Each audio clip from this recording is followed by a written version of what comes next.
selamat sore. Assalamualaikum warahmatullahi wabarakatuh. Assalamualaikum warahmatullahi wabarakatuh. Masih semangat? Tugasnya sudah diselesaikan?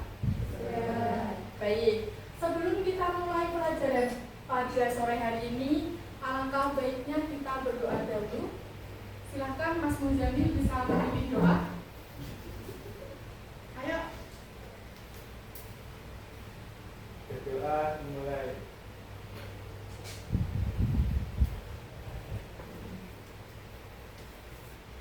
Doa selesai.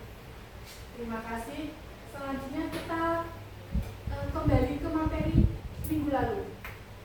Baik, minggu lalu kita sudah belajar tentang unsur-unsur teks berita. Baik, ada apa saja? Apa? Siapa? Bagaimana? Kapan? Di mana? Mengapa? Ada 6 unsur yang harus ada di dalam teks berita. Kemarin kita juga sudah menganalisis sebuah teks berita mengenai 5 unsur yang ada di dalam teks berita tersebut. Nah, setelah kita bisa itu, kita sudah praktik menganalisis unsur-unsurnya. Sekarang pada pertemuan sore ini kita akan bagaimana cara menyajikan berita inovasi yang menghibur. Bagaimana ya cara menulis atau menyajikan berita yang inovasi? Oke, baik. Nomor 1. Bagaimana cara membuat teks berita yang menarik agar dibaca masyarakat? Kira-kira menurut kalian, berita yang bagaimana yang menurut kalian itu menarik? Ya, gimana Mbak Arumi? Terbaru, oke. Ada yang lain? Terviral. Awak Mas Benjamin? Apa? Gimana Mas Benjamin? Ada apa? Ya, apa lagi? Selain terbaru, Mbak Arumi berpendapat bahwa berita yang menarik agar dibaca masyarakat itu harus berita yang terbaru. Ada yang lain?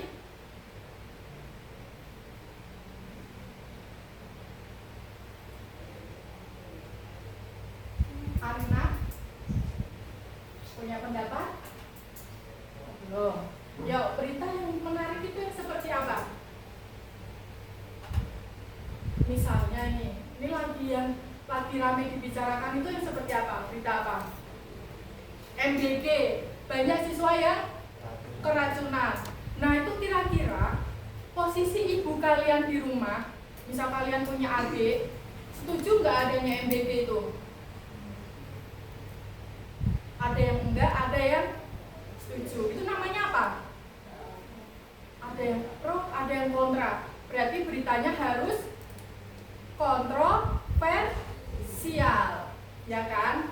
Gitu. Jadi berita yang menarik untuk dibaca masyarakat itu biasanya berita-berita yang kontroversial. MBG, wah, saya itu merasa terbantu. Misalnya Ibu Tiara seperti itu. Tapi berbeda dengan ibunya April yang punya catering. Saya tidak merasa terganggu, saya tidak merasa terbantu, karena anak saya sudah biasa sarapan di rumah. Kita bebas masyarakat yang menilainya.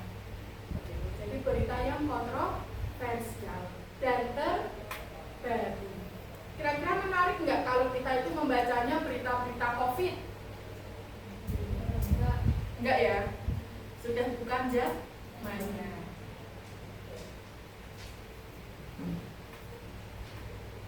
Nah, lalu bagaimana cara menyampaikan berita yang baik agar informasinya itu bisa diterima jelas oleh masyarakat? Untuk pertanyaan yang nomor 2 itu bagaimana?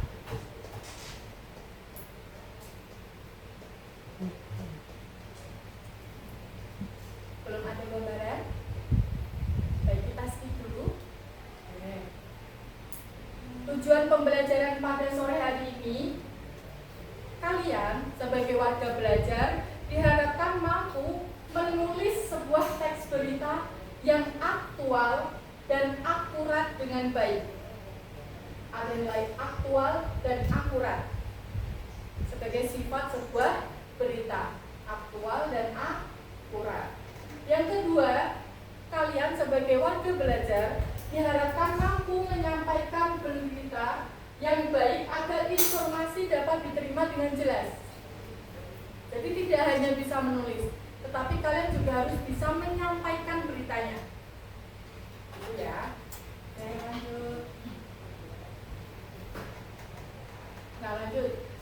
Bagaimana cara menemukan informasi aktual dan akurat pada berita?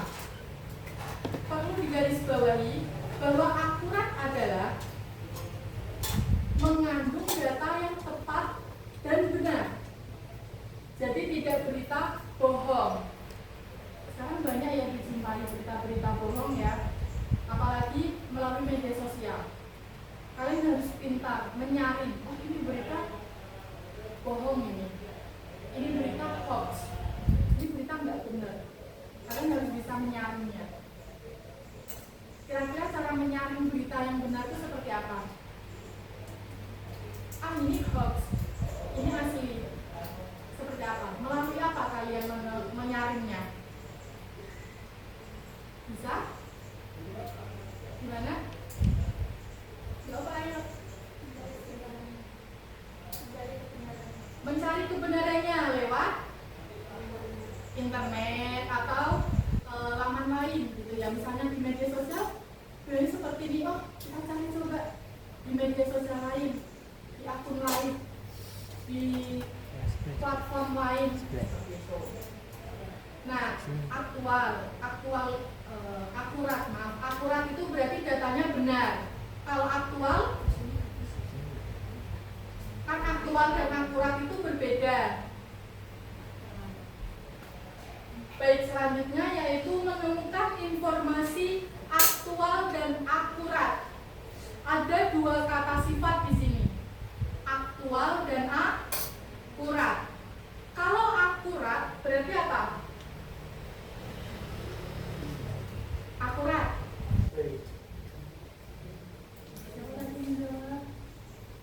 Gimana Mbak Arumi? Kalau akurat itu benar. Kalau aktual baru. Gitu ya. Akurat itu benar, aktual itu baru. Dua sifat teks berita. Ada pertanyaan? Ada? Aman? Lanjut. Lalu bagaimana cara kita memilah peristiwa yang layak untuk diangkat menjadi sebuah berita? Apakah semua peristiwa itu bisa diangkat menjadi berita? Bisa enggak? Pendapat saja. Gimana? Oh tidak bisa. Jadi ada poin-poin penting yang kiranya peristiwa itu bisa diangkat menjadi sebuah berita. Yang pertama, aktual atau kekinian. Tadi kita sudah menjelaskan, kita sudah tidak layak membicarakan atau menulis berita tentang COVID karena itu lampau, tidak saat ini terjadi. Oke. Yang kedua penting, kira-kira perjalanan Firman dari rumah ke PKPM itu penting nggak buat kita? Enggak ya. Jadi tidak perlu ditulis menjadi berita. Gitu. Baik. Lanjut lagi. Kedekatan lokasi. Misalnya kita lagi ada di Semarang, tepatnya di Bangetayu. Lebih sempit lagi kita lagi di PKPM. Kira-kira apakah kita itu bisa menulis tentang pelaksanaan ANBK PKBM yang mungkin ada di Kota Medan? Kenapa tidak bisa? Terlalu jauh, ya, tidak dekat dengan kita. Gitu. Oke, lanjut lagi. Yang keempat adalah ekspresi emosional. Nah, ini yang perlu dikulik lagi. Ekspresi emosional. Jadi bagaimana cara kita menyajikan berita, tetapi orang yang membaca, mendengar, menyimak atau memirsa itu menonton ya, itu bisa merasakan. Misalnya ada berita tentang siswa MBK keracunan, kita bisa ikut prihatin, emosi kita ikut digugah seperti itu ya, tergugah. Bagaimana caranya? Nanti silakan kalian praktik ya, menulis teks berita yang menggugah emosi pembaca, baik tema apapun. Misalnya COVID kemarin ya, apalagi itu sangat emosional banget, berita-berita tentang COVID.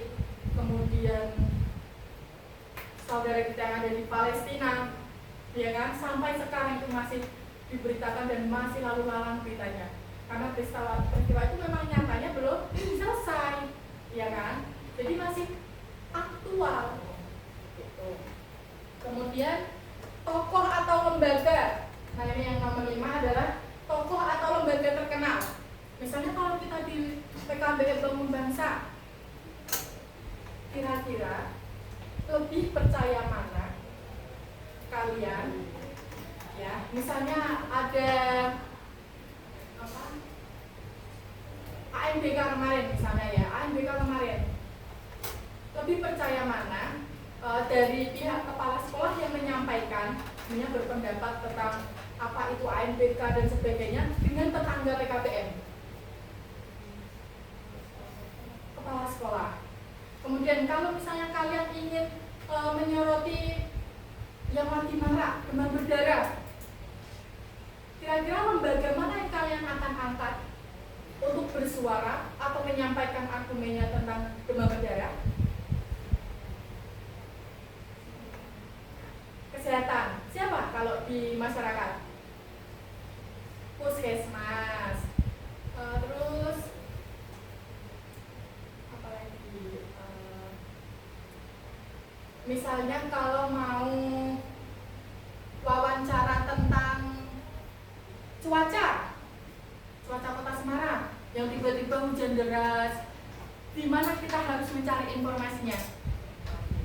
BMKG. Tepat sekali. Oke, lanjut. Jadi paham yang nomor 5 maksudnya? Paham ya? Jadi kita butuh penguatan, butuh orang lain untuk menguatkan berita yang kita sampaikan. Nah, ini ada ketentuan dalam menulis teks berita. Yang pertama, otomatis judul itu harus mencerminkan gagasan kepala berita. Ya. Kemudian judulnya terdiri dari 7 sampai 10 kata. Teks berita ditulis dalam 3 sampai 4 paragraf. Jumlah kata minimal 100 kata. Kepala berita menjawab pertanyaan Adik Simba atau 5W1H. Kemudian kaki berita memuat simpulan yang menjawab pertanyaan Adik Simba dan berisi informasi yang relevan dengan kepala berita. Dan yang terakhir, gunakan bahasa baku. Kita sedang menulis teks formal, ya. Berita itu teks formal, bahasanya yang baku. Berbeda ketika kita menulis cerpen, cerita rakyat, legenda, dan sebagainya. Baik. Ada pertanyaan? Ya. Lalu apa saja yang menjadi poin atau ketentuan saat mempresentasikan berita? Yang pertama, otomatis volume suaranya. Jadi nanti siapkan dari kelompok kalian 1 orang yang mampu menyampaikan dengan suara lantang. Ya. Yang kedua, perhatikan mimik dan gestur. Yang ketiga, tampil percaya diri. Sampaikan informasi dengan jelas. Perhatikan intonasinya dan bersikap tegas. Ada pertanyaan? Lanjut. Baik, kemarin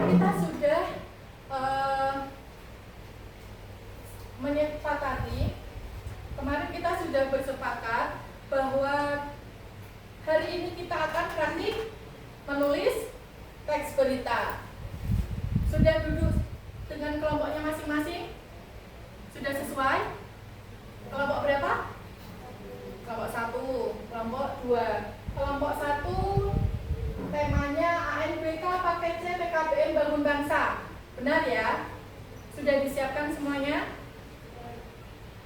Yang kedua ada asesmen tengah semester ganjil PKBM Bangun Bangsa kelompok 2. Sudah disiapkan data-datanya? Sudah. Oke, baik. Nanti kalian akan saya beri lembar kerja. Nanti bisa dituliskan nama anggotanya siapa aja. Kemudian petunjuknya silahkan kalian baca dan cermati bersama. Judul beritanya di sini, isinya. Siapa yang bertugas menulis ini? Notulen. Ya, Notulen bertugas menulis hasil diskusinya. Setelah nanti presentasi, ada yang presentasi, kemudian kelompok lain menanggapi, silakan notulen menuliskan hasil presentasi di belakang. Siapa yang bertanya? Langsung namanya ya. Misalnya, kelompok 1 maju. Kelompok 2, Arina bertanya. Tulis, Arina bertanya apa? Kemudian diskusikan lagi dengan kelompok, bagaimana jawabannya. Yang maju tidak berhak menjawab pertanyaan dari kelompok lain. Yang menjawab adalah teman-teman yang tidak maju. Ada pertanyaan? Ada pertanyaan? Mbak Tiara ada pertanyaan? Ya. Oke, baik. Boleh langsung membentuk kelompok? Silakan.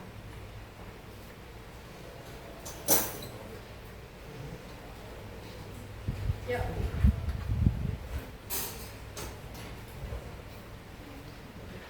Kelompok 1. Langsung membentuk kelompok. Kira-kira yang belakang sana harus ikut berdiskusi. Jangan ada yang hanya nunut nama, numpang nama aja.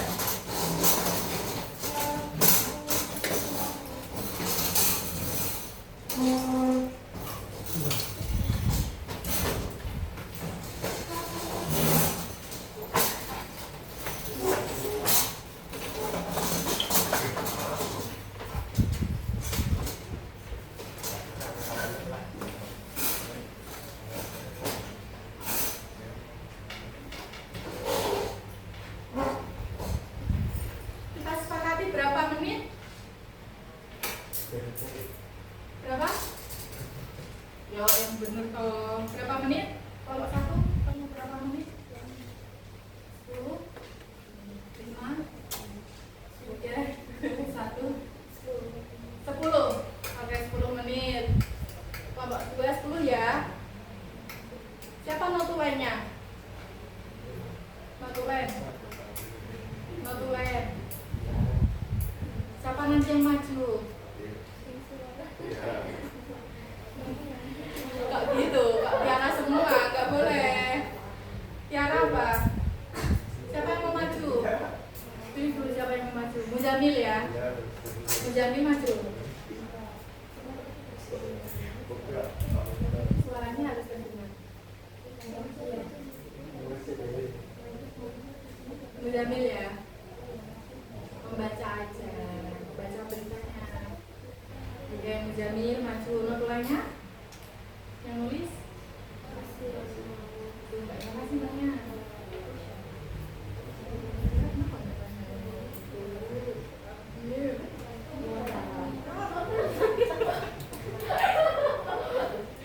Kelompok 1. Siapa yang jadi notulen?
dari Mbak Tiara dari kelompok 1, kelompok 2 maaf.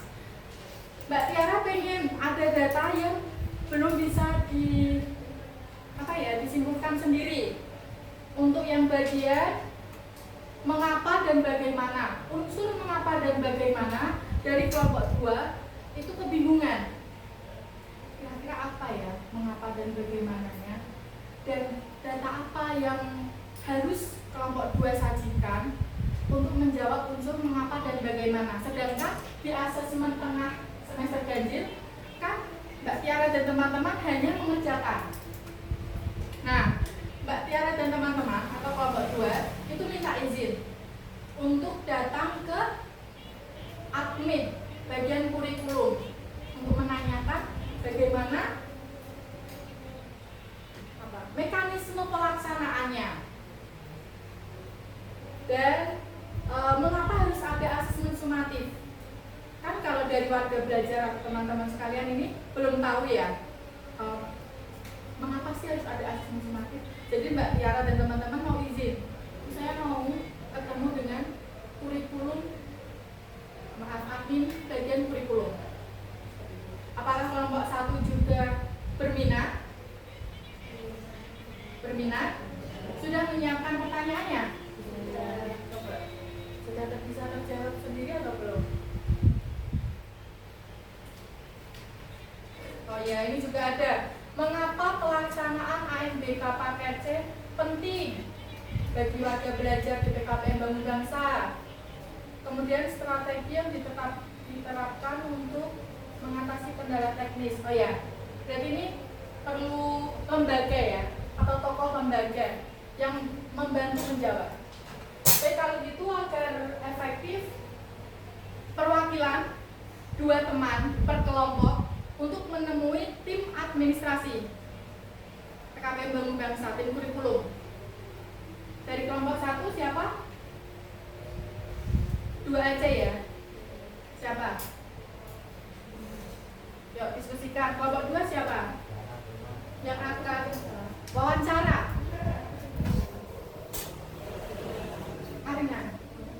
Arina dan mbaknya. Ya, namanya siapa? Alif.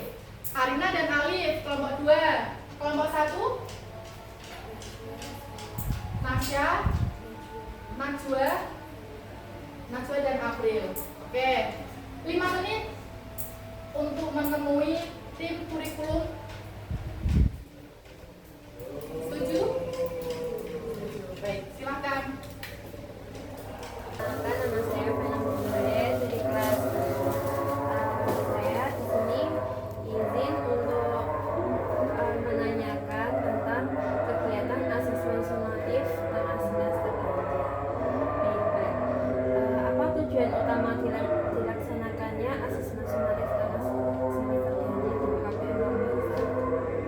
Kegiatan sumatif ini bertujuan untuk mengukur pengetahuan siswa sampai mana dia memahami suatu materi tersebut.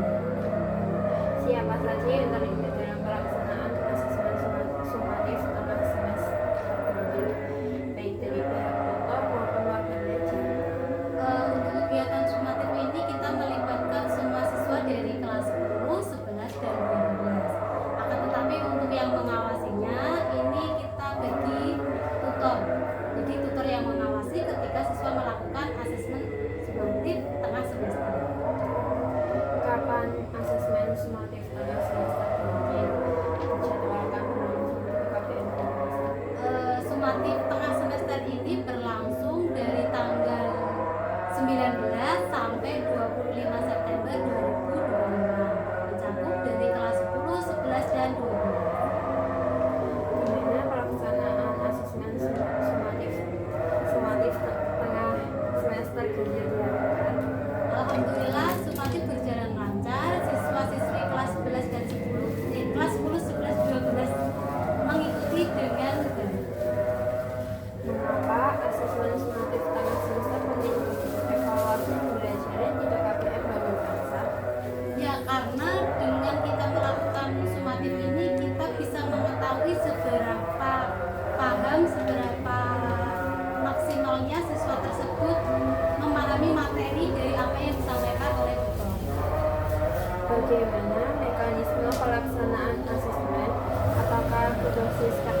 form. Tapi kalau untuk offline kita masih semi kertas. Jadi siswa mengisi lembar jawab dari soal yang diberikan guru.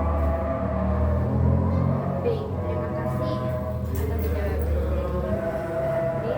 Sekian dari saya. Assalamualaikum warahmatullahi wabarakatuh. Waalaikumsalam. Perkenalkan, saya Adna Iza dan teman saya dari Perwakilan kelas 11. Saya akan mewawancari terkait ANBK paket C. Terima kasih atas waktunya. Iya Mbak. Pertanyaan pertama, apa saja persiapan utama yang dilakukan PKBN Bangun Bangsa dalam pelaksanaan ANBK paket C tahun ini? Jadi pelaksanaan MTK tahun ini kita yang perlu disiapkan yaitu kesiapan ruangan yang pasti ya. Terus yang kedua kesiapan komputer dan segala pendukungnya.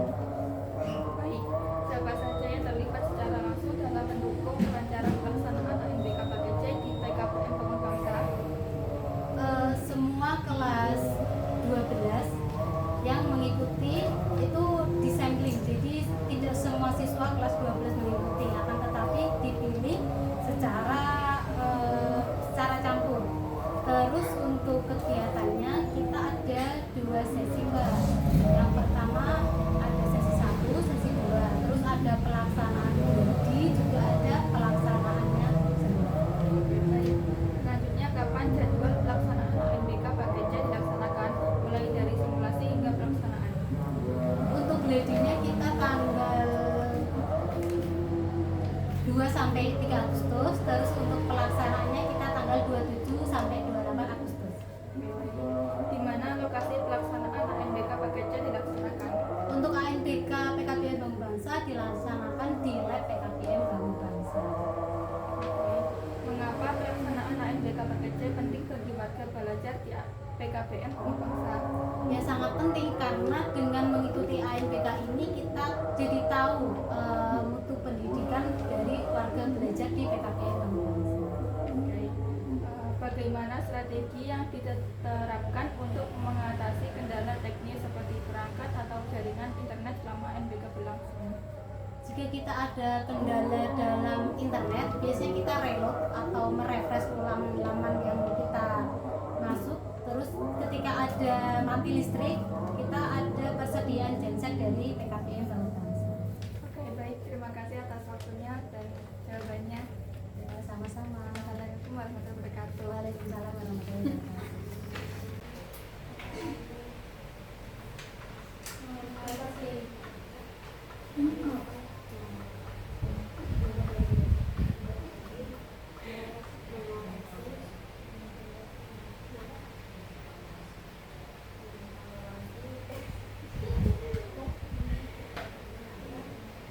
Sudah selesai? Ya.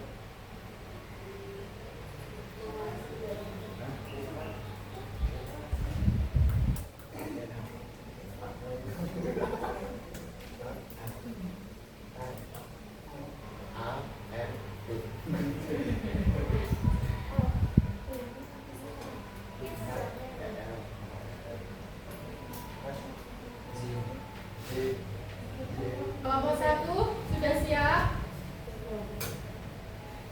Apa yang kurang? Tapi wawancaranya aman ya? Yuk, lanjut. Siapa yang mau maju dulu? Oke, karena hanya 2 kelompok, kita main kertas gunting batu. Perwakilan kelompok 1 dan kelompok 2. Yuk. Siapa yang biasanya beruntung? Ayo, kelompok 1 diwakili. Maju Mbak. Siapa yang kertas gunting batu? Kelompok 2? Firman, ya Firman. Gak apa-apa, kalah gak apa-apa. Maju semua. Yuk, kelompok 2 udah siap? Satu kali aja.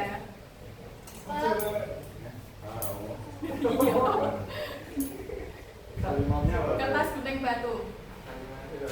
Ya, ulangi. Kelompok 2 dulu. Silahkan kelompok 2 presentasi. Diwakili oleh Munjamil. Oke, yuk Munjamil.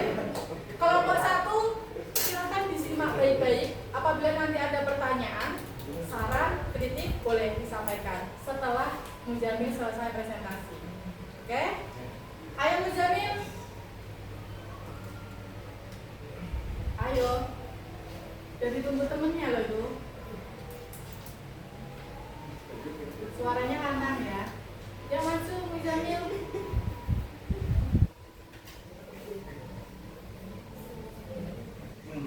Muzamil.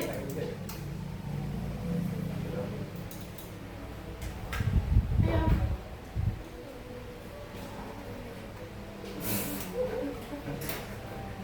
Ayo.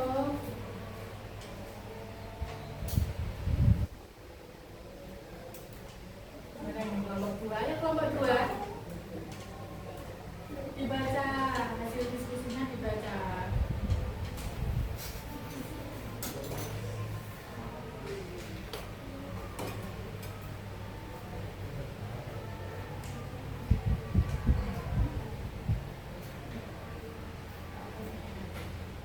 Hasil beritanya dibaca. Judulnya jangan lupa. Yuk, perkenalkan dulu. Ya.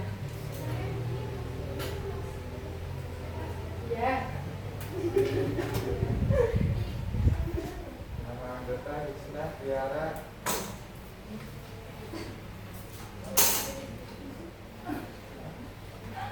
Teman anggotanya langsung nggak kenal loh mas. Afifah.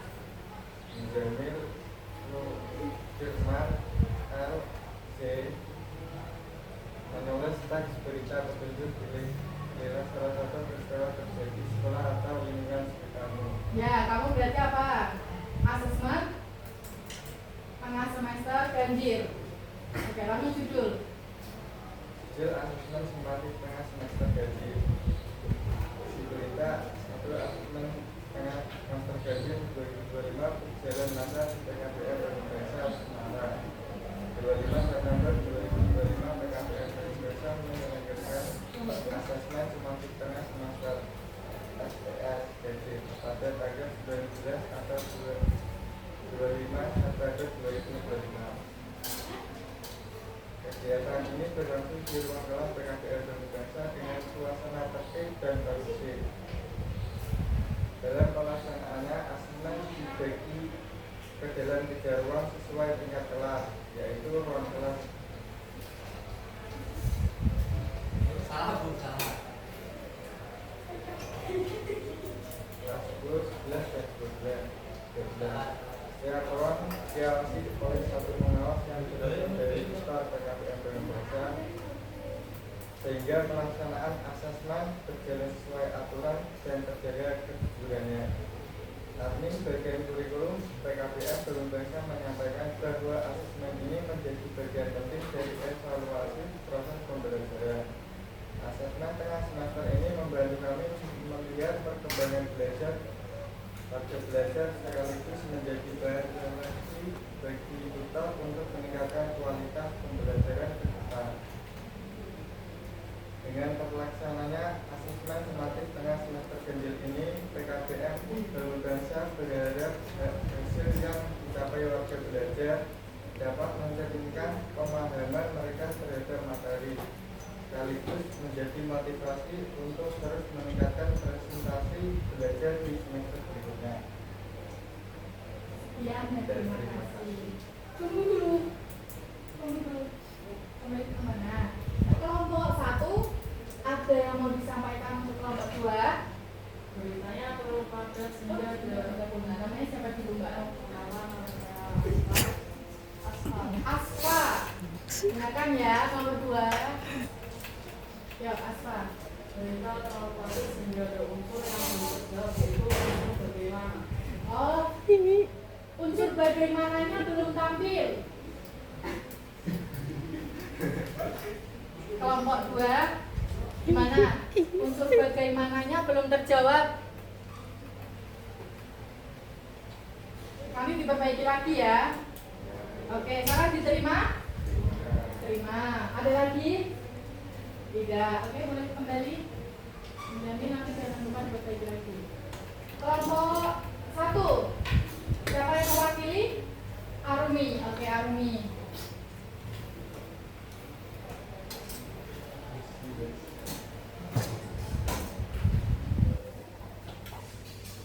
kelompok 2 menyimak. Nanti barangkali ada saran, pertanyaan, kritik, silahkan disampaikan. Assalamualaikum warahmatullahi wabarakatuh. Waalaikumsalam warahmatullahi wabarakatuh. Saya Aruni, mewakili kelompok 1 yang berisikan anggota Viana, Tania, Asfa, April, Najwa, dan saya sendiri. Kali ini saya akan membacakan teks berita yang berjudul PKBS Bangun Bangsa Gelar AMBK KPC tahun 2025.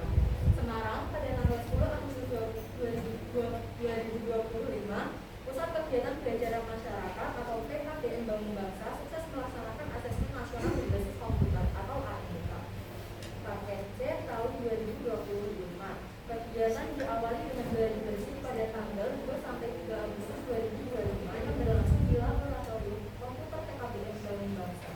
Gladi bersih tersebut dilaksanakan dalam 2 sesi sebagai simulasi pelaksanaan utama. Pelaksanaan ANBK berlangsung pada 9 sampai 10 Agustus 2025 di lokasi yang sama, yakni laboratorium komputer PKBM Bangun Bangsa juga dibagi menjadi 2 sesi setiap harinya. Kegiatan ini melibatkan berbagai pihak, antara lain Ketua PKBM Bangun Bangsa, profesor dari Tutor PKBM Bangun Bangsa, serta teknisi dari kalangan kita. Selain itu, hadir pula pengawas eksternal bernama Bapak Selamat dari PKBM Bina Karya yang memastikan jalannya asesmen sesuai prosedur. Untuk mengantisipasi kendala teknis, terutama masalah listrik, pihak panitia juga menyiapkan genset sehingga proses asesmen tetap dapat berjalan lancar meskipun terjadi konsleting atau gangguan lainnya. Ketua PKBM Bangun Bangsa menyampaikan apresiasi kepada seluruh pihak yang telah bekerja sama demi kelancaran ANBK. Kami berharap hasil asesmen ini dapat menjadi bahan evaluasi sekaligus meningkatkan kualitas pembelajaran di PKBM Bangun Bangsa. Dengan terselenggaranya ANBK pada hari ini, PKBM Bangun Bangsa menegaskan komitmennya dalam meningkatkan mutu layanan pendidikan non formal, khususnya bagi warga belajar yang menempuh pendidikan setara SMP. Ya, terima kasih. Baik, dari kelompok 1. Kelompok 2, ada saran, pertanyaan, kritik yang mau disampaikan? Oke, diwakili oleh Tiara. Tiara. Tiara. Sama bapakmu. Oh, dari kelompok 2 menyoroti tadi Mbak Arumi itu menyampaikan bahwa Ketua PKBM Bangun Bangsa menyampaikan bla bla bla. Padahal tadi Mbak Arumi wawancara dengan kelompok Mbak Arumi wawancara dengan admin bagian kurikulum, jadi kurang tepat, gitu ya. Nanti bisa diperbaiki lagi. Baik, boleh ditata kembali selanjutnya. Lah.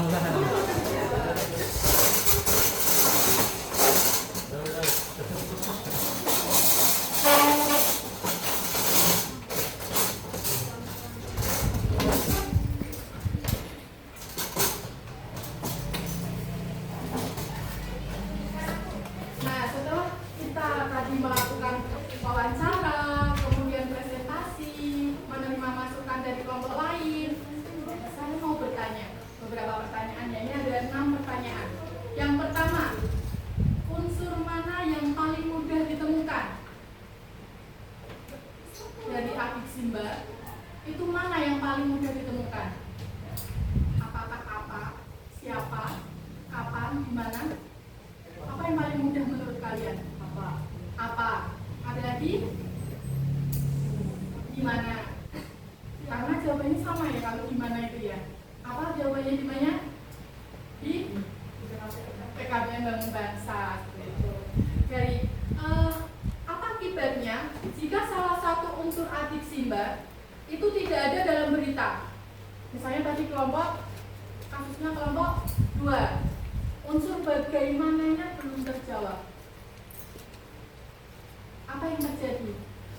Beritanya jadi nggak jelas. Oh iya, tepat pendapat dari saudari Asfa. Beritanya jadi nggak jelas karena tidak tersampaikan secara utuh, masih kurang. Bagaimananya gimana? Kalau 2 ya, kita katakan ya. Oke. Kalau jawaban nomor 4, apakah teks berita yang ditulis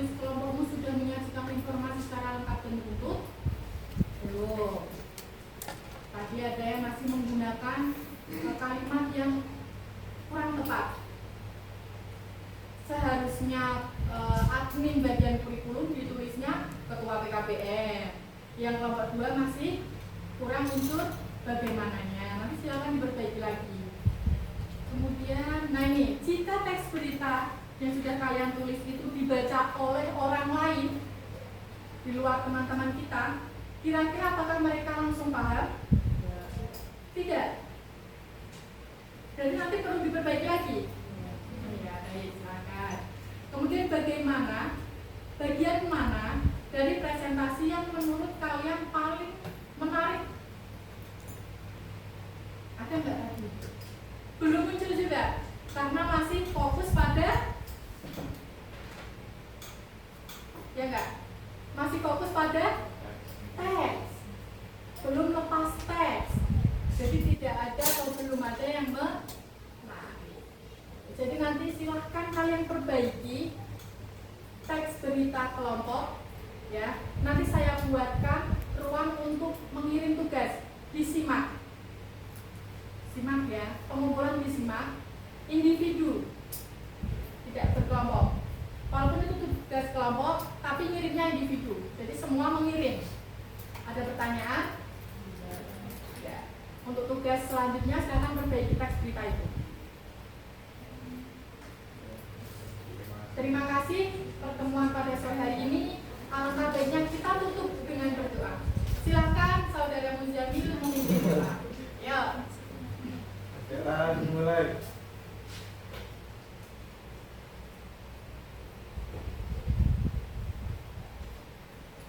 Doa selesai.